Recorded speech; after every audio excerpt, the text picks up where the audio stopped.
Is Ripple failing to drive mass adoption of the XRP ledger? In this video, I want to break down a lot of the angst in the XRP community right now. Over the past couple months, there has been a ton of shots fired off at Ripple, the company, and it's leaving a lot of people asking the question, where is Ripple right and where is Ripple wrong? In this video, I want to break down a lot of the FUD that's being thrown around right now, as well as at the end of the video, go over the things that I do think Ripple has been messing up big time on.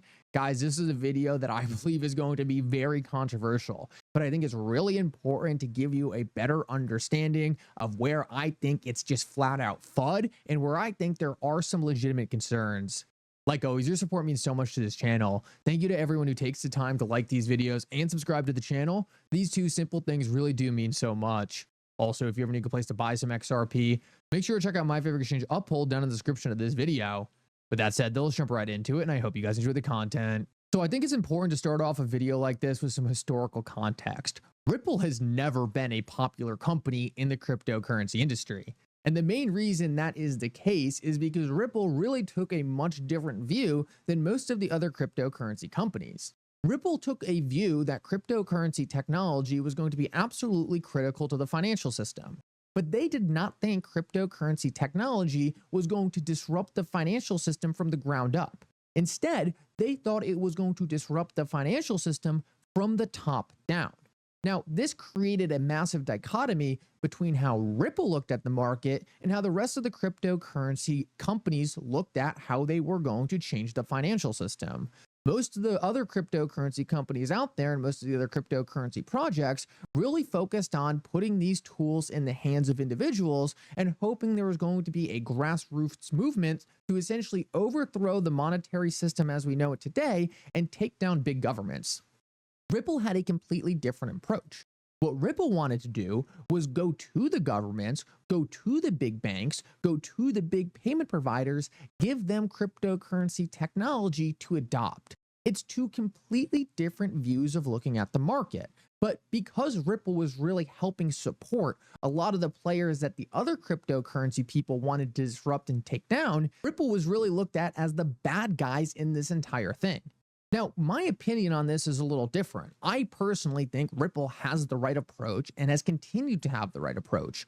Rather than trying to take down these systems, it's better to work with these systems because I believe it's the more practical view of mass adoption. I don't believe the average person out there can really understand what a cryptocurrency is. And I don't believe the average person out there really cares. At the end of the day, this technology is going to be fundamental in changing the back end of how money moves. And Ripple realized this from very early on. Ripple realized that most people weren't going to be able to directly interact with these protocols. But if centralized companies could build centralized software on these blockchains, then it essentially creates an easy user experience where the end user really doesn't have to change any of their activities, but on the back end, we have brand new plumbing for the entire financial system. So like I said, Ripple kind of going against what the rest of the market was doing definitely created a lot of animosity towards them as a company because they were supporting the people that everyone else was trying to take down. Now, if you were on the other side of that, I can see why you wouldn't like Ripple, but I don't believe this makes Ripple a bad company. I believe Ripple has just been smart in how they approach this. Now, I bring that up because Ripple is not a company that's not used to controversy. They have had all this controversy since the beginning. They have done things like kind of go against Bitcoin to promote XRP. They've done a lot of things that really make them seem like they're anti-cryptocurrency. Now, in reality, that is the furthest thing from the case. It's just a different viewpoint on how these technologies are ultimately adopted. Now, more recently, we've kind of seen a change in where the FUD is coming from. There's been a lot of internal FUD from the XRP community, and that's a lot of the FUD I want to break down in this video. Now, inside the XRP community, Ripple has its own issues as well, mostly because Ripple is the most powerful project building on the XRP ledger, and because of that, they have a lot of weight over what happens on the XRP ledger. This has clearly made a lot of people upset. They've burned bridges along the road. And just to make it clear, I don't think it's possible to be in their position without ultimately making some people upset. That's just going to happen. And I think one of the biggest things that people fail to understand is Ripple has not been in an easy position over the past 6 years. Ripple has been in a 6-year-long war against the SEC, one of the most important regulators in the United States. And because of that, it's very likely that Ripple has wanted to do a lot of different things that they ultimately weren't allowed to do. Now, I believe this has made Ripple be a lot less transparent than they might have wanted to be. For example, Ripple used to release quarterly reports all about the XRP market, but they were forced to severely amend those reports and take a bunch of information out because essentially the SEC was using their transparency against them. There's actually another example of this happening. Ripple was also sued by another US government entity in which they were told they were no longer able to build consumer-facing applications. Because of this, Ripple really had to pivot their business model to essentially exclude retail. This was another massive turning point for the XRP ledger because Ripple was being barred by regulators from interacting with a lot of the people who are you and me. It's the end user. So Ripple was forced to pivot their business and was forced to do a lot of things they might have not wanted to do if it wasn't for the regulators cracking down on them. Now, I say this because despite all of this regulatory attack, despite all this hostility, XRP is still a top 10 cryptocurrency. This is through the entire 6-year-long war against the SEC. We also have more developers and more development on the XRP ledger than ever before. When I first got involved in the XRP ledger, there was no projects on the XRP ledger. And this was in like 2017 to 2018. It was just Ripple. Now we're seeing an explosion of amendments. Now we're seeing an explosion of developers, and it looks completely different. It's unrecognizable from when I started following the XRP ledger. Now, Ripple also has an expanding business. Despite all the hostility in the United States, Ripple is building out rapidly all over the world. And last of all, XRP now has clarity because of the case and has given the rest of the cryptocurrency industry semi-clarity on their tokens as well, because they were able to take down the SEC and beat them in court. So I think it's really important to understand that Ripple has really had a gun to its head almost its entire time being a company because of regulators who are trying to slow down this industry. And despite this, we have seen massive success. Like I said, XRP, despite all of this, is still a top 10 token and the ecosystem is thriving. So with all that said, let's take a look at some of the controversy Ripple has gotten over the past couple months and see how we can analyze that in context of where we are now. One of the biggest things Ripple has faced a lot of backlash on is not adding programmability to the chain. Ripple pushed back on this pretty hard. Now they're kind of pivoting back to it. They're pretty much unsure if they want smart contracts on the XRP ledger. Now, to be clear, a lot of people are saying this is hurting the price of XRP and it's slowing down the ecosystem. And while it might be slowing down development in the ecosystem because people can't build the things they want on the XRP ledger, I'm not sure if this necessarily means it's hurting the blockchain. There are tons of blockchains with way more projects, way more developers, way more programmability than the XRP ledger. But the XRP ledger is still larger than all these other blockchains. So there's obviously not a one-to-one correlation between development and the price of the token or the success of an ecosystem. Take a look at Dogecoin. No one's building on that, and it's still way bigger than most of the other major development blockchains out there. So what Ripple has really chosen to do is take the safe and prudent approach, to go slow, to make sure things work. And I totally understand why, if you're a builder, this is something you probably wouldn't want. You want to go fast and you want to be able to build everything you need. And to have Ripple kind of pumping the brakes and slowing things down, totally understand where some of that mismatch in priorities lies. Obviously, it's two completely different scenarios.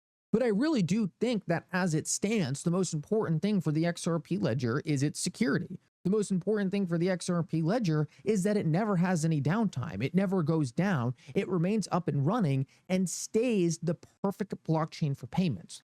Fast and efficient. I think that's key. Every single blockchain is going to have its own niche. Some blockchains are going to be very good for programmability. Some aren't. But what is so important is that you are good at the thing you are set out to achieve.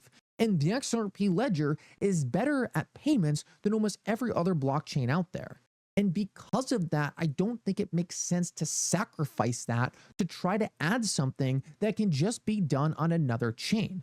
Bridging is going to completely change the entire cryptocurrency industry as we know it. And as long as the XRP ledger stays fast and efficient, stays liquid, then it doesn't have to handle all the computation. It just has to be the value transfer protocol, and then smart contracts and bridges can be done on the side.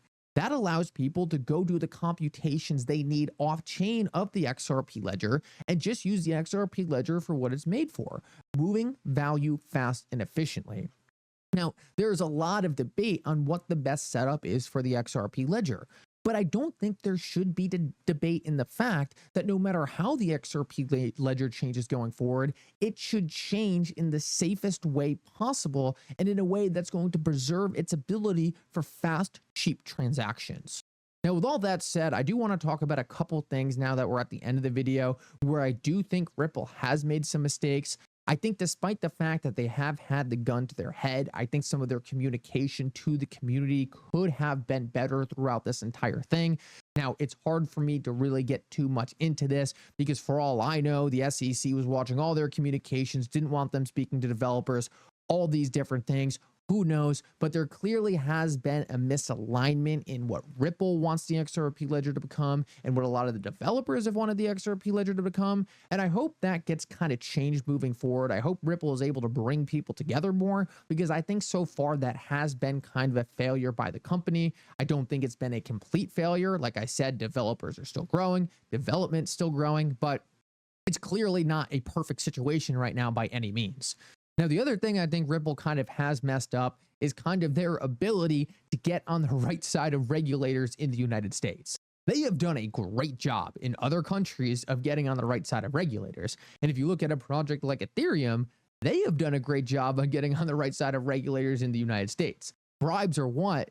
I'm not really getting into that. I'm just saying they haven't faced the issues Ripple has faced. So that's another thing I think Ripple could do a better job on. Now, what we see right now is Chris Larsen supporting Kamala Harris and a lot of controversy around who Ripple supports. I'm pretty neutral on who Ripple supports. But if Ripple is going to support Kamala Harris going into this election, or Chris Larsen at least, and we end up in a scenario in which Kamala Harris is just as bad for crypto as Biden has been, obviously, that's not going to be a good look, and that's once again Ripple, or one of Ripple's most important people, supporting someone, and that ultimately backfiring for the cryptocurrency. So for me, those have kind of been the two biggest things I think Ripple hasn't done well. I think the rest of what we have seen in the market really comes down to two things. One, Ripple really having a gun to their head from regulators in building and interacting with a lot of the people who they would have interacted with and builded with otherwise. I think they've really been held down by a lot of the regulators, stopping a lot of the things that we would have seen if it wasn't for them trying to slow down this industry. And the other thing that I think Ripple gets a lot of hate for is just their approach. Their approach to say, hey, we want to work with the banks, we want to work with the big institutions, we want to build these things from the top down rather than the bottom up. And I think because this goes against a lot of the ethos of the rest of the cryptocurrency industry, it creates a lot of animosity against Ripple, the company. But when you look at a lot of the FUD that has been thrown at Ripple over the past 4 to 5 years and take a look at what's actually materialized, what you'll notice is a lot of the biggest FUD out there turns out to be nothing more than FUD. It's made up. Things like Ripple dumping XRP, things like Ripple never going to use XRP. These charges never materialized, and when it really comes down to it, a lot of it is just Ripple probably being overly careful with their communication to the community when, I mean, I sort of understand when you're getting sued by the largest regulator on earth. Guys, I hope this video clears some things up on my thoughts overall around a lot of the controversy in the XRP community.